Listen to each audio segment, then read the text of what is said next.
Good evening. My name is Jana McGuire, and I am a 47-year-old grandma of four who is also a college student, finally going to finish her degree this May.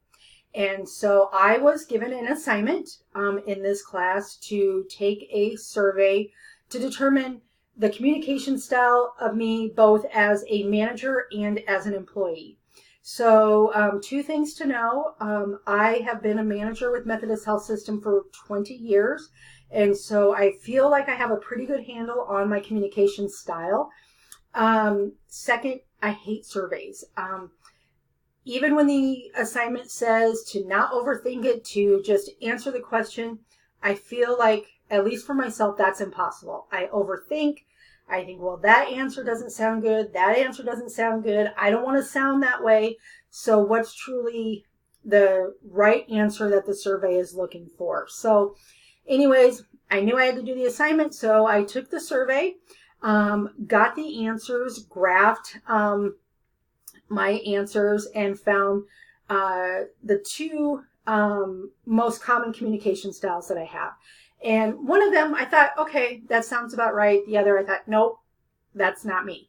So I decided I needed to read a little bit more about those communication styles, determine if this was truly a correct assessment of my communication style. So within the Noel Harrison textbook, there lists 4 different communication styles. They are private, dominant, open, and sociable.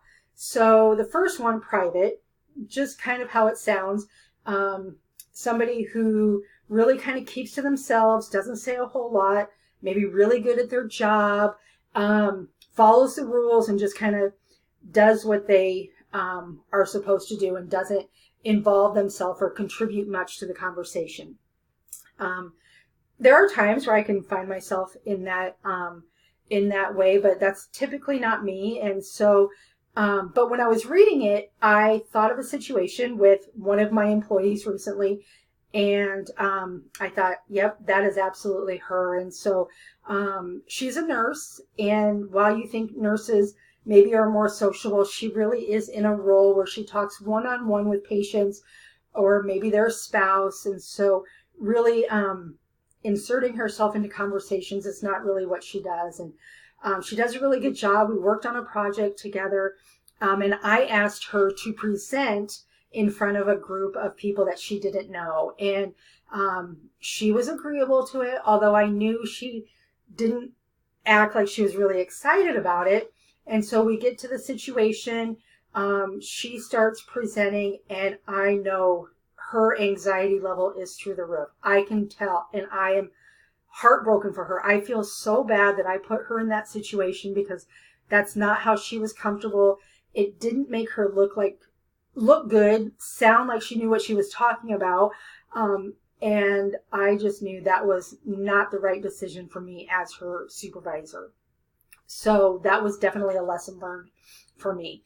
The second, dominant, again, you can kind of know where that's leading. A dominant personality, they tend to act like they know it all. And to be honest, really most of the time it's because they do. But it's how they portray themselves that can be a little off-putting for people. They're really good at training because they like to tell people how to do and how to do it right.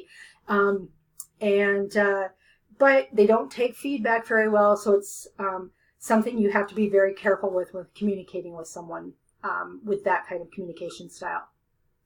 The third type, open, which apparently is me for the most part, really can have kind of a high disclosure, high assertive communication style. Sometimes communicate a little too much, too quickly, and I can completely agree that that is me sometimes. Sometimes I say a little too much, gets myself in trouble. But on the other side of that, the good thing on that is that they're sensitive to the needs of others. And just like the book says, I truly believe in empowering my employees. I tell them all the time, make the best decision you can. at the time, do the best thing you think for that patient, and I'm never going to fault you for that. I involve people in the decision making. I want their input. They do the job all the time, so they're the experts, so I need their input. The fourth type is sociable, and I fell in that a little bit, the next kind of level. And at first I thought, nope, that's not really me. I talk about my work. I talk to people at work. I talk to my kids, my husband. That's about it. So sociable doesn't really fit, at least as far as I'm concerned. And so reading a little bit more, I found that maybe this is a little true. Sociable people tend to be this way, especially in high stress situations. So in high stress situations, I will kind of quiet down, keep my opinions to myself, maybe don't disagree, especially in meetings, if I really have a thought, and unless I know I need to say it because I know something is wrong and it's a patient safety concern or something, I kind of keep that to myself. An example of this would have been last week. I had a physician that came to my office who was angry. Happens a lot sometimes. And I knew that I didn't want to fuel the fire. I didn't want to disagree with him. I did disagree with him, but I kept that to myself. I kept my opinions to myself. I wanted to keep the situation calm. I wanted everybody to be happy.